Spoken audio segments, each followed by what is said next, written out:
मुसलपुराव गोजौ थाखोनि हटेल बेखेवबाय।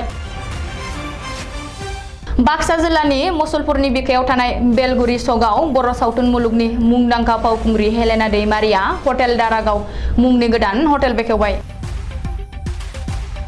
मुसलपुरनि बिखायाव नांजाबनाय बेलगुरियाव दावगाखु फावखुंगुर बेफिन फुसन बर'आ खुलिनाय हटेलखौ मुंदांखा फावखुंग्रि हेलेना दैमारिया बेखेवनानै होयो।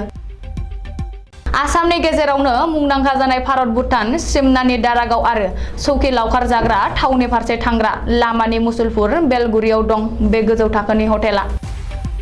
ओंखाम मोनजानायजों लोगोसेनो जायगायारि जामुं आदारखौबो बाङाय बेसेनाव मोजाङैनो मोनजागोन हागोन होननानै बेफिन फुसन बर'आ फोरमायो। बेनिखायनो फावखुंग्रि हेलेना दैमारिया साफ्रोमबो दावबायारिजों लोगोसे मुसलपुराव फैग्रा सुबुंफोरखौ बे हटेलनि जामुं आदारफोरखौ साखिलांनो खावलायो।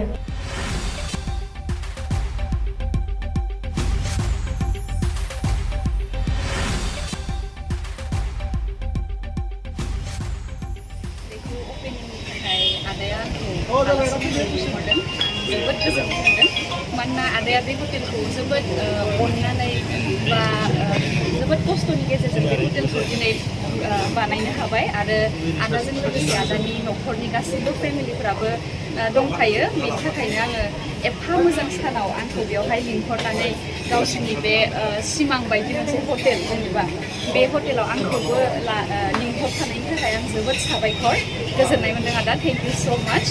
ओमफ्राय बेस्ट विशेस बे हटेला बे दारागाव हटेला जाहाथे एकदम बयबो लोब लोब मानसिफोरा फैथों फैनानै बोथिसे मोजां ओंखाम मोनजालांथों बयबो गोजोननाय मोनथों जाफैनानै आरो आदायाबो बेखिनिखौ मानसिफोरखौ जाहाथे मोनसे बोथिसे गोथाव ओंखाम जाहोनानै हरनानै खुसियै फाथायहरफिननो हागोन होननानै आं मिजिंथिबाय आरो बेबायदिहायनो हटेला मोजाङै सोलिलांबाय थाथों होननानै आं इसोरनि सिगाङाव आरज गाबबाय।